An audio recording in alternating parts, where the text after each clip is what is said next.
कुछ समय पहले शीश के एक छोटे से गांव में एक गरीब किसान वेदांत अपनी पत्नी आशी और बूढ़ी माँ अरुणा के साथ रहता था। एक दिन सरपंच अपने कुछ आदमियों के साथ सुबह सुबह वेदांत के घर का दरवाजा बजाने लगते हैं। ए वेदांत, बाहर निकल। सरपंच की आवाज सुनकर वेदांत, उसकी पत्नी आशी और बूढ़ी माँ सभी बाहर आते हैं। सरपंच जी, आप यहाँ, वो भी इतनी सुबह सुबह, सब ठीक तो है ना? हाँ, सब ठीक है। मैं यहाँ तेरी जमीन के बारे में बात करने आया हूँ। तेरी जमीन जिस जगह है वो बहुत कीमती है। मुझे वो जमीन चाहिए ताकि मैं वहां अपनी औलाद के लिए एक हवेली बना सकूं। अभी के अभी कागज लाकर दे जमीन के। अरे सरपंच जी, सुबह सुबह क्या भांग चढ़ा कर आ गई? अरे वो मेरी जमीन है जो मैंने दिन रात मेहनत करके बनाई है। अरे सोने जैसी रसीली फसल उगती है वहां। भला मैं क्यों दूंगा आपको मुफ्त में? और रही बात दान दक्षिणा करने की, तो एक समय का खाना खिला सकता हूँ।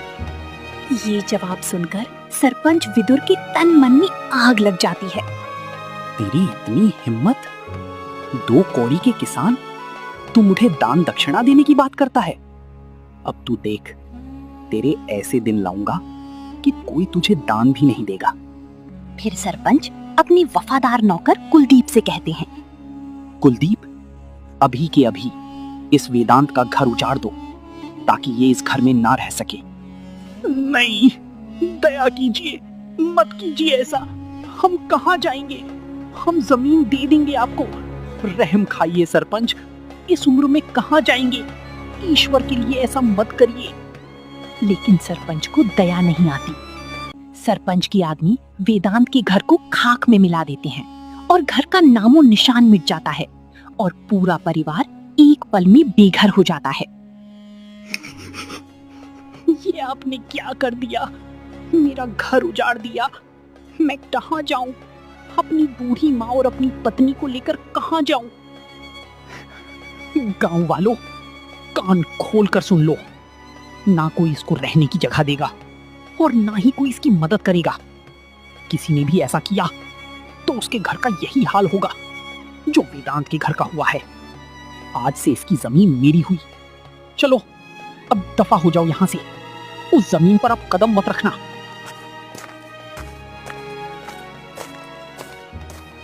ऐसे ही 2 दिन बीत जाते हैं। वेदांत गांव के बहुत से लोगों से मदद मांगता है, लेकिन कोई भी उसकी मदद नहीं करता। कड़कड़ाती गर्मी, भूखे पेट और सर पर छत न होने से वेदांत की माँ बीमार पड़ जाती है। माँ जी की तबीयत बहुत खराब है। अगर घर का इंतजाम नहीं हुआ तो माँ जी बच नहीं पाएंगी। क्या करूं? कुछ समझ नहीं आ रहा। सारे गांव वालों के सामने नाक रगड़ ली। कोई भी सरपंच के खिलाफ जाने को तैयार नहीं है। आप माँ का ध्यान रखो। मैं गांव की किसी औरत से मदद मांगने जाती हूँ।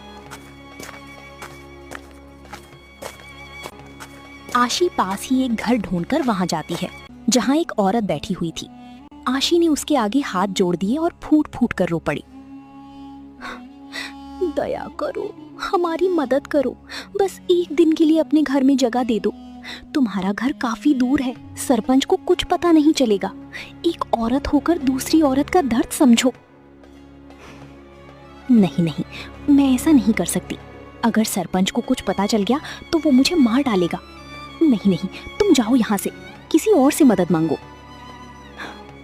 मैं और किससे मदद मांग सकती हूँ? तुम मेरी बात समझो। ईश्वर के लिए मेरी मदद करो। तुम्हें ऊपर वाले का वास्ता है, मेरी मदद करो। नहीं, मैं मजबूर हूँ, मैं तुम्हारी मदद नहीं कर सकती।